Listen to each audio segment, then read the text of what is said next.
Telecom T1 versus KT Rolster. Back again after 2 years. The last time we saw these teams meet in the grand finals, it was one of the most epic 5-game sets we've ever seen in League of Legends, and I've got a feeling this match will not disappoint. SKT moving a little bit into the enemy jungle, just trying to get a few wards down early on, it looks like, warding that blue buff. Super important for both teams to scout out that lane. So I just mentioned during the pregame that we really see KT pick a lineup that's incentivized for the lane top. Just go back to the previous series we saw, KT versus KU, the semi-final of this tournament. Game 1, when Peekaboo was anchored into lane, just peeling for his hyper carry. KT looked all at sea. They lost their early invades, they lost their early form, the tempo was gone, and they were easily beaten by the KU Tigers. Game 2, get Peekaboo, increase the leash on this player, let him get out of lane, and suddenly things look so much better for KT Rolster. And they're going to get that lane swap. They had an early ward close to the turret to see if anyone was entering the brush and on that top side, so we will in fact see the lane swap go through in the end. Ward on the blue buff by SK Telecom right now, on the enemy blue that is. So when this goes through, we have to talk about the Braum, because they first picked Braum and SKT opted to take the Ashe into it, so a lot of burden on Peekaboo to block those arrows in this game. Just think about the draft. How many times did KT have the answer? They picked the Vi proactively and still Ashe was opted into it. Maokai is still blind picked. Okay, a big win ratio on this champion, but so susceptible to counter picks. Gone with Nah for more of the team fight. Certainly not a hard lane counter matchup, but SKT was super confident. They came in pre-planned, and KT, it seems at least in the draft, they had all the answers. Now, talking about Vi versus Elise here, is Vi the type of jungler rather right now that can actually get into the enemy jungle and duel with Elise early on? You can't find a lot of champions that can do that. Vi is very strong because of her percent damage that she can deal in the jungle, so it really does make it difficult to duel with Vi. Now, Elise is very strong, but I don't think it's a risk that you necessarily take. And, you know, Vi gets incredibly strong in the late game, not only because of her initiation, but because she can shred tanks. Right.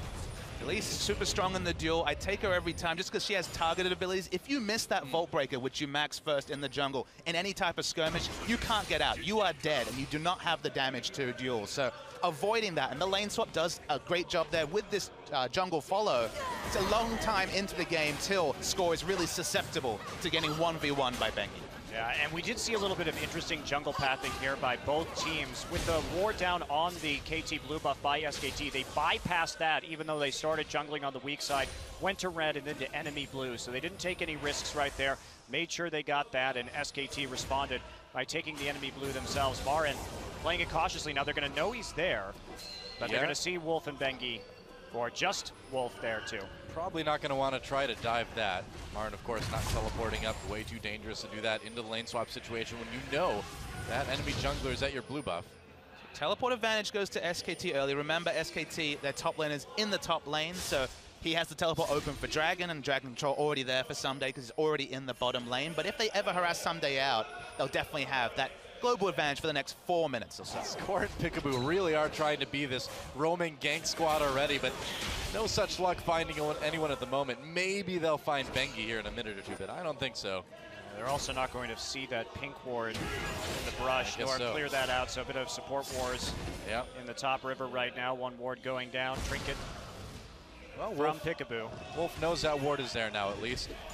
Now we have somewhat of a 2v2 in the top lane. Marin and Wolf, obviously, for SK Telecom. Peekaboo harassing Wolf right away. They can maybe get some damage done with that passive early on, getting that stun. They do poke out Wolf quite a bit. I do like these lane assignments that we've eventually gotten for SKT, because remember, the solo experience is actually going to Ashe, so it gets her to level 6 earlier, gives them that initiation earlier. Corki and Ashe both scale with levels exceptionally well. Corki for lane pressure with the rocket, and Ashe for that all-in potential, that initiation potential with the arrow. Whoa. As Nagne's doing some nice trades. This is such a surreal, bizarro world where in the mid lane, Nagne versus Faker, it's Nagne that needs to be making the aggressive moves because he's on the champion that has that earlier power spike. He's on the lane control champion, and Faker, he's pretty happy to just farm it out till late. Well, yeah, Nagne's got the ignite and everything too, so the kill pressure definitely against Faker at the moment, which is not something we see a whole lot. Looks like Score may try to come down here. We'll see if Nagne can bait Faker in. And Faker, for all of his over-aggressive tendencies in the mid lane from time to time, I think he's going to try to play this one pretty safely. You don't go over aggressive with an Azir against LeBlanc Vi. He is an aggressive player, though. 25.8% of his team's deaths compared to Nane, just 20%, so 5% difference. Think about how Faker plays when he's ahead. He's always auto-attacking that turret on a champion like Victor. He's always trying to get chip damage, end the laning phase, and roam around. So this is just different for him because he's much more on the defensive lane choice in the Azir. So his mindset at odds with his champion. Coming in, doing a little bit more damage to Faker. Not a lot of mana, though, so we weren't going to see the all-in quite yet, of course. Yeah, also that very dangerous possibility. Bengi was just there clearing out his pink ward. Now, SKT, like you're saying, Papa, playing the defensive style is in their interest right now. Honestly, what is going to kill Maokai and Alistar in the late game? It's not going to be Corki. It's probably not going to be LeBlanc unless she gets very fed. There's a very small amount of damage on KT Rolster, and a lot of it is coming in through AP, so the Aegis can just shut it down, and here we Flash go. Cocoon, they get the flash on a Peekaboo as well, too. So jungle flash for support flash. Bengi trying to make a play there. 5v5 team fights will be so interesting just because Ashe is super susceptible to being dove. But then, as you mentioned, KT have no real tank killing potential. They're kind of at the whim of a champion like Maokai, who should live so long during the fight. So I guess just really factoring that in, big incentive for KT to control these objectives, because they fall behind in objectives and have to initiate fights on this team. Gonna be tough. Bang's got to be a bit careful there. Looks like Score is going to recall unless he cancels it right now. Bang. Safe enough, just pushing up the lane with that volley. Not going to get dove. Marin forced the flash, though. Here comes Arrow. Peekaboo throwing up the shield. He's going in. Marin in a lot of trouble. Twist advance. Back onto Peekaboo. Peekaboo gets low. Oh, he gets out, though. And first blood goes to KT Arrow. Oh, that is huge. We talked about those first blood stats. They are very in favor of both of these teams to a degree that we don't frequently see, but especially KT, they don't get that first blood. They only win a third of their games. Will that come true here? It's a very surprising stat. You do wonder how many of those games came from the pre-Peekaboo era, but let's see what happens here in the mid lane. It's effectively a different team in the second half of the round robin. One best-of-3 loss, of course, to their opponents today. SKT, that was so close. Level 3, it looked like he had a lot of health, but of course the base health is so low. The heal was on point and just lived through it all, did Peekaboo. Very, very close call, but we do see Peekaboo, of course, helping to make plays like he always does. Really interesting that Someday is itemizing the cowl first in this. We almost never see that. Most Nars, of course, want to opt into a Hex Drinker matchup and then try and split push for a while. But what this says to me is that KT knows that they're on a clock here. They need to get the tankiness. They need to fight around Dragon now and get team fight stats as soon as possible. Oh, there's nice Arrow. block. Peekaboo blocks it, still gets stunned. Gonna take some damage, knocked right back into Bang, right into the Cocoon. Teleport's coming up for KT, but they can't save Peekaboo. Repel, will it allow Bengi to live? Maybe. No, taking so much damage. Arrow with his second kill of the game already at about 9 minutes. A kill on each side. But KT coming in with a bit of an edge here on Dragon. And you'll take that every time. Score level 6 now. They're waiting to see if they can get some sort of play off.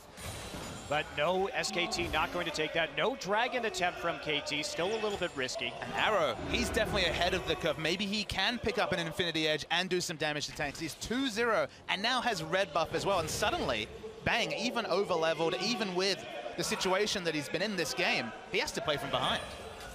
It did show a bit of the danger that Ashe presents, of course. I mean, even throwing up that shield, Peekaboo got stunned, he got killed. KT really needs to be careful. If that arrow would hit, well, Arrow later in the game, it would not be very good for the AD carry. One thing about Someday was the Gnar bar was absolutely perfect. Comes in the Mega Gnar form, has plenty of time to do work, so that was a great TP call from KT. I was a little bit nervous when I saw the TP coming in, but as soon as I saw him in Mega Gnar, all that just melted away. Score is going for the Warrior enchant this game. Definitely going for the offensive build path, trying to pick up some of the damage slack from the likes of Arrow, at least in the mid game. Seeing nice little duel up top, but Score, the one thing you can say is can't really itemize that early Sightstone in this matchup as much as Faker. Oh, Nagne, a lot of damage onto Faker there. Gotta be careful. Meanwhile, in the bot lane, Peekaboo and Arrow getting pretty aggressive. Bang's got his ultimate back up. Is right there, though, so trying to bait in the all-in. Awkward. Misfire by Someday on that ultimate on the top side. He's got to get out. He hops away, should be able to make it out. He will. Meanwhile, more dueling. Such an aggressive laning phase here. They're going to go in. Whoa! Big combo onto Bang, Assault and Battery. And Arrow That's his third kill. Already, KT is taking apart SKT. And it's a preview of late game team fights. Everyone getting in there on the immobile AD carry. Ash used both summoners as well. It's going to be hard to navigate these fights if you're Bang. That was just a beautiful gank by Score, Arrow, and Peekaboo down in the bot lane. CC was pretty perfect. Bang legitimately had no chance. Well, that's what happens against Vi a lot of the time. And Yep. But they opted into it, Monty. They saw the Vi, a first round Vi, and they still lock in the Ashe. We knew Ashe would be a premium pick in this series, but at some point you have to make up for the fact that KT have obviously accounted for an Ashe pick. Did it seem a bit too much like SKT approached this draft from, this is our draft and we're sticking to it? Yes. yeah, absolutely. I think they did. I think they wanted to shut down the Azir, which has been Nagne's most dangerous pick, and they wanted to take away the Ashe because that's what Arrow played in the blind pick, and he and Peekaboo with that Ashe Leona lane just went to town against Ku. Here's a simple fact. SKT blind picked their top laner, blind picked their mid laner, and blind picked their AD carry in this draft. Pretty bold. Pretty bold. And SKT is certainly starting to pay for it. Looks like things are heating up around Dragon for the moment anyway. And Ashe, the emergency build is real. Berserker Greaves, pickaxe, and an Avarice Blade. Say goodbye to damage anytime in the next 15 minutes. Well, I mean, at this point, Bang is he's an ult bot, right? He's got to hit with the arrow, get the stun, and try to get SKT kills that way. Maybe Faker can start carrying on this Azir. Well, who's going to follow it up, though, with more damage is the question. That's the Faker tricky part. has the Nashers, but meanwhile, Nagne decided to not quite complete his Morellonomicon and just head straight into a needlessly large rod. Looks like he had a large chunk of change when he backed and just went for the flat damage. But Runglaive is picked up by Elise, so it's going to be a damage shot. Now, of course, that is at the price of tankiness, specifically when the next health items are complete, but bit of decent mid-game damage from Bang. Yeah. Score's ultimate just barely not up, and you got to wonder if he would have maybe gone for that. Faker a little bit out of position there before getting back to lane. KT seems to have the angle onto Dragon for the moment, but backing up, and SKT still has some decent wards around the Dragon Pit as well, so still no Dragon. It's getting to be a late one. Well, SKT delaying this Dragon is very important for them. They still are in this game just because we will see KT's composition fall off, and they're just going to take a mid lane right now. Man, that turret died very, very quickly, and that gives SKT the turret lead. And like you said, man, I mean, SK or KT needs to make something happen now, and killing Faker might be it. But no, Nagne backing up. Still has not popped that Ignite all game. And this is the new Azir, of course, the new age Azir with the Nashor's Tooth. It was already a matchup where Azir could just plop down the W, has the auto attack and attack speed to take down your turret, but the LeBlanc Azir matchups change even more now that your turret, unless you're rotating multiple members to relieve pressure, will die instantly if the likes of Elise or Alistar enter a lane against a LeBlanc. Yeah, more action up in the top lane as the tanks fight for a moment and then run away from each other. That's the top lane, ladies and gentlemen. Looks like this Azir turret's going to get taken out pretty soon. And SKT. Down in gold slightly, but they're delaying, they're surviving, and that's what they need to do. Now, they were surviving from the draft phase when they gave basically 3 counter picks over to KT. It's all on Faker once again to create the pressure of multiple men, because look at the difference between his AD carries. Nothing completed from Bang compared to Trinity Force and a lifesteal pickup from Arrow. He's so far ahead of Ashe. Certainly is a bit worrisome. And SK Telecom. Yeah, well, KT, they need to keep putting on the pressure right here. The fact that they lost their main turret means that they lost a lot of Dragon control, but they have to start fighting now. This is when they're strong. Fight now. Group, try and take a Dragon, force them into an engagement, because someday, sure, he can farm up in this top side, but he is not opting into a split push build here, so he's going to be most useful with the rest of his team, especially since his magic resist build is super efficient right now because of how far behind Bang is. I really am wondering, like, what is stopping KT from going for this Dragon? Maybe they finally are here.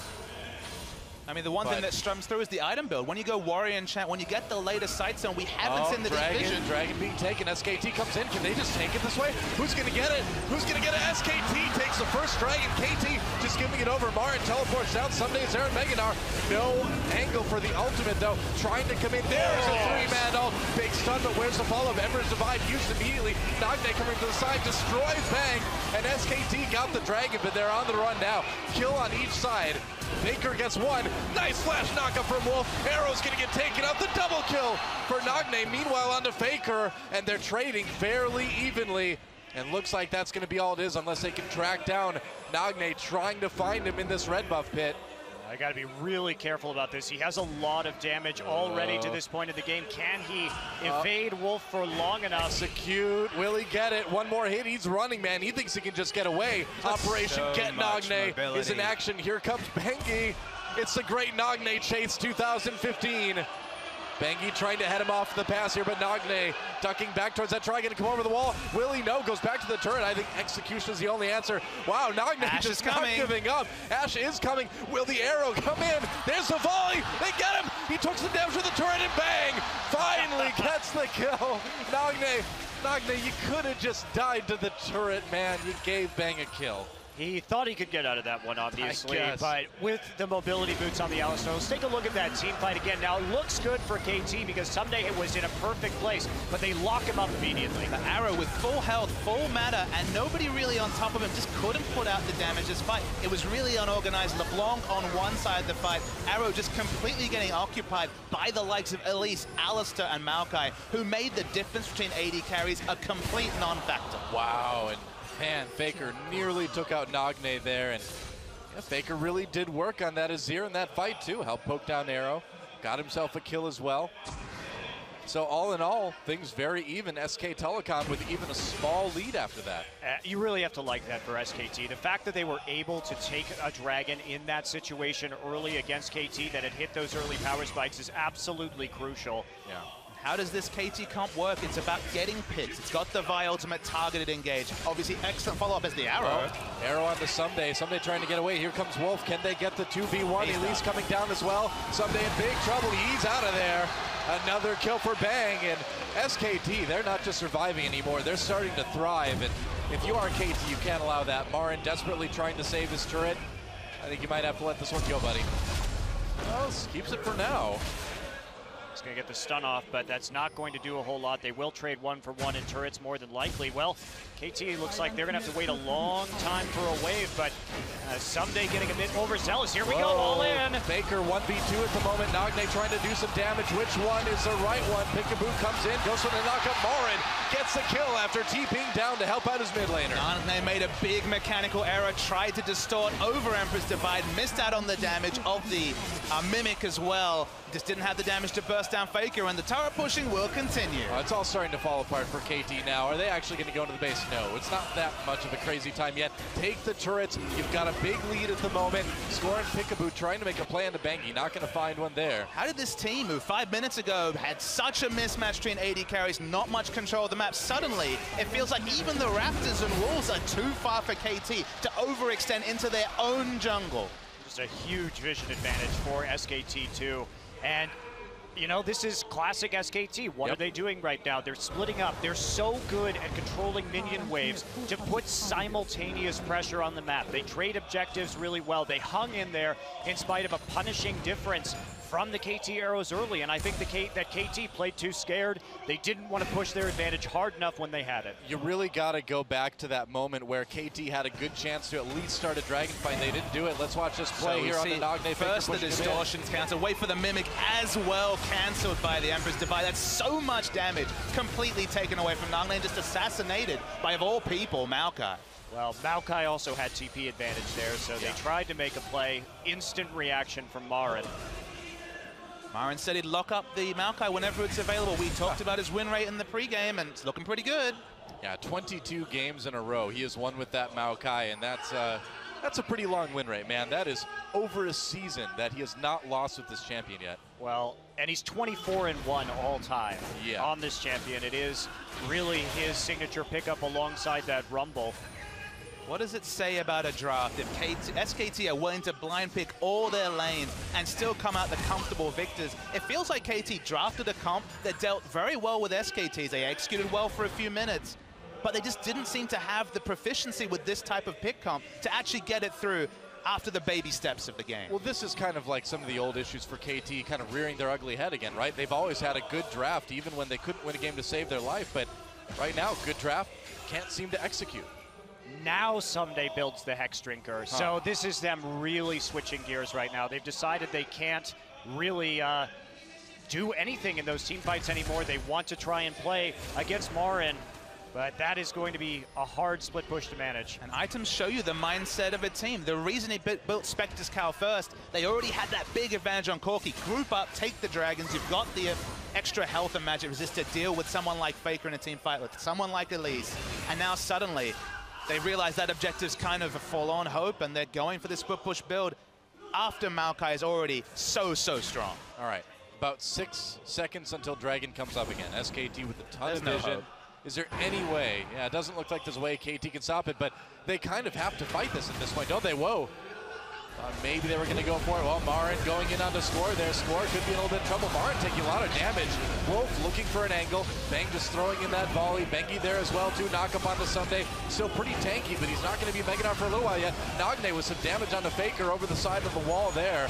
And they force Nagne away. So SKT with the 5v4 advantage, and they can just turn right onto this Dragon. Pretty telling story when Faker's just opened up himself to a LeBlanc and wins a damage trade against that Snowball Assassin. You look at KT's lineup, you think, okay, Vi can initiate, LeBlanc can get picks, but that's only really if you have the likes of a vision advantage, because in the long lane, you owe a backline carrier's Vi with just a warrior enchant and a Spectre's Cowl. You're just going to die instantly. You're not tanky enough for that. And without the vision control, a lot of KT's comp kind of falls apart. And in the late game, too, with Score occupying that role as the primary engage on the team, he really actually does need a Randuin's Omen just to follow up. Banshee Veil, Randuin's Omen, be very nice, but it's not coming anytime soon. Well, yeah, it'd be great, but you need it to just slow up the other members of the team, because otherwise you only have that single target engage and no one else really cares if Vi is back there. Nagne slowly pushing this mid lane up right now. Scores like any oh, it's already gone. Of course it's gone, Score. You have a dragonless situation on your hands, but at least they can give the blue buff over to Nagne anyway. So Arrow, of course, was snowballed early. He's gone for the Bloodthirster, which is his trademark build, but it's kind of a no damage build, guys. It's not in the late game, especially. These two items together are really about poke around a turret, but they're not really going to be poking. They don't have any initiation to pair with that poke, especially under a turret. Vi is not ulting someone under a turret against the like of the Ashe, Elise, Maokai. So don't really know what this build's going to accomplish, and Bang out of nowhere, pretty healthy in his item build, especially given where he was, what, 12 minutes ago? Yeah, well, I mean, you give an Ashe 2 kills and 3 assists and some turret gold. That certainly seems to help a little bit, doesn't it? He is still down about 25 CS at the moment, about 30 CS. But when you get those kills, you turn things right around. Battle for Baron Vision is beginning. Bang gonna take a couple big shots right there. Have to be careful. Still early in this game.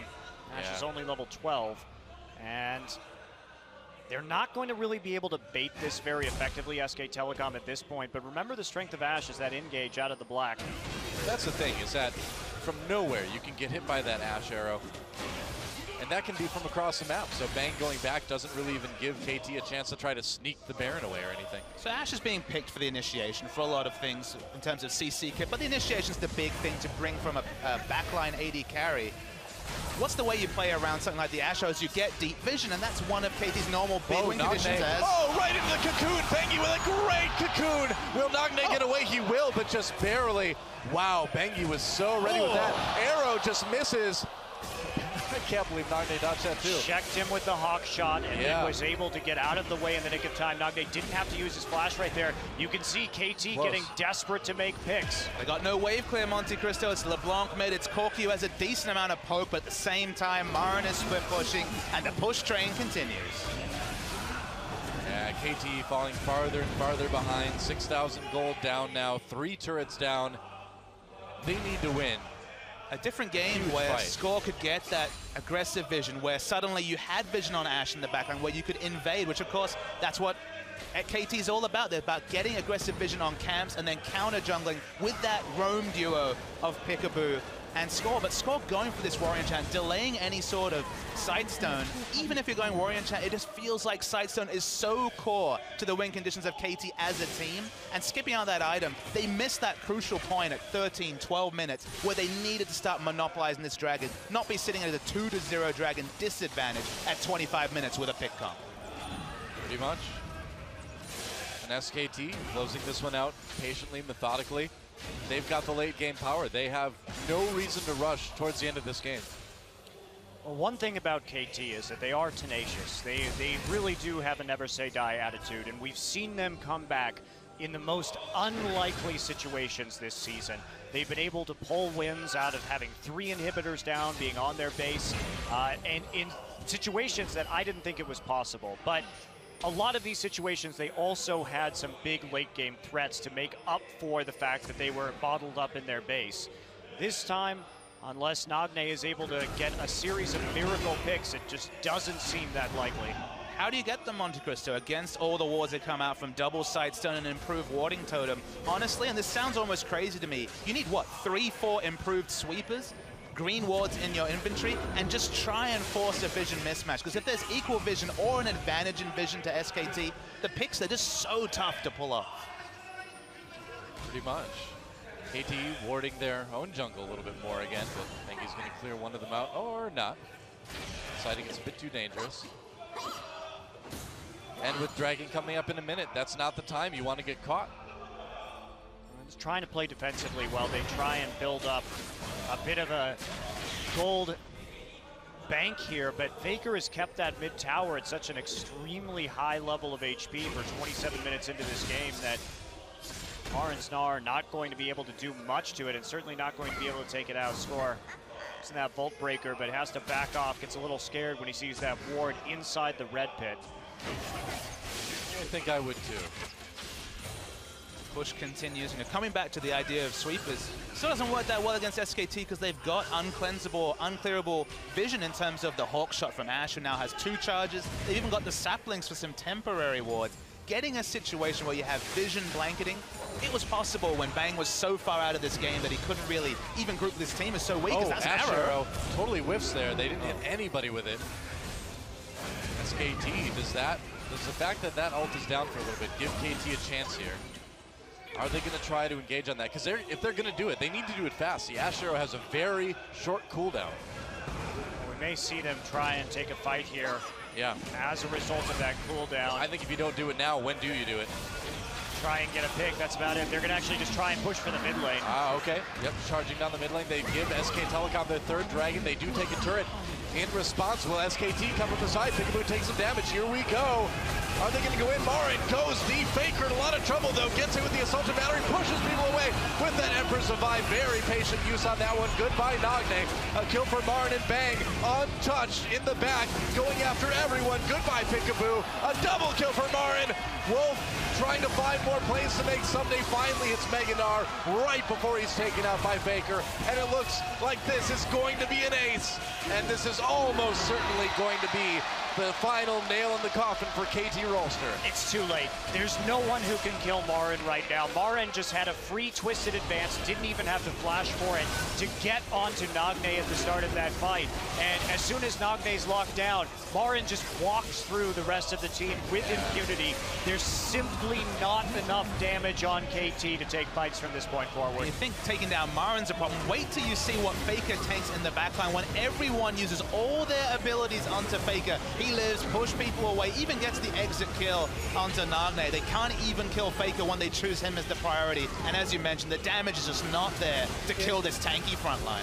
You know, it almost seemed like Faker went around there to draw in the Assaulted Battery because he knew he could push everybody right into SK Telecom's clutches right after it ended. And if you have to choose one, you're going to definitely choose the Azir to be the one to actually take all that CC because he has that defensive utility. Yeah. If Bang is avoiding the likes of the Vi, the likes of the LeBlanc, job done for Faker, job done for SKT. Yeah, aside from the early ganks, Bang has been untouched. It shows. Well, this is also one of those things that happens against SK Telecom. We saw it at that first Dragon fight. We've seen it throughout this game. They are looking for angles on Faker, and this is All right, see, we do see a little bit of scrap in How here. tanky is he? Very, very tanky, but is he 4v1 tanky? I don't know about that. Mengi trying to save his top laner. Bang trying as well. They're going to keep him alive. Bang goes deep. Never mind. Knock up on the score there. Not going to make it out. And Marin, how tanky is he? Well, he is 4v1 tanky right now. That's how tanky he is. Baker, in the meantime, takes out the Krugs. He's going for the top lane turret as well. Well, these fights, Marin's going to kill him. Yeah, I think he will. There's the ultimate. Sapling. Oh, he got him. Oh, nice play by Nagne. Wow, winning actually, that one. dangerous game right there, helping out. Certainly did, but it won't help save that inhibitor, I think. Oh, wait, Marin did kill him somehow. Sapling, perhaps? We'll have Sapling to go back from the grave? I think so. We'll have to go back and see the replay. Either way, SK Telecom takes out their first inhibitor. They're going for their second. Sapling from the grave. It wasn't even the right skin for that, Marin. Faker is completely unafraid of this entire team now. I think Marin has aggressive positioning. Faker's opting into plenty of aggression from KT. We talk about Peekaboo being unleashed, but now Faker's unleashed, man. Oh, Here we go. There we go. Emperor survive. Push the score in. Spy, are you coming for Azir? Is that what you're supposed to do? Well, guess what? Azir is coming for you. Wow, that was so perfectly done. Just the knock-up from the wall straight into the pulverize, and SK Telecom just plowing forward in this game. There's the TP from Marin. It's over. Marin TP's in to help secure this victory as the Nexus goes down, and despite a strong start from KT in the early minutes of that game, SKT will take the early lead. GG. The question we asked in the draft is, can SKT get away with a greedy draft, blind picking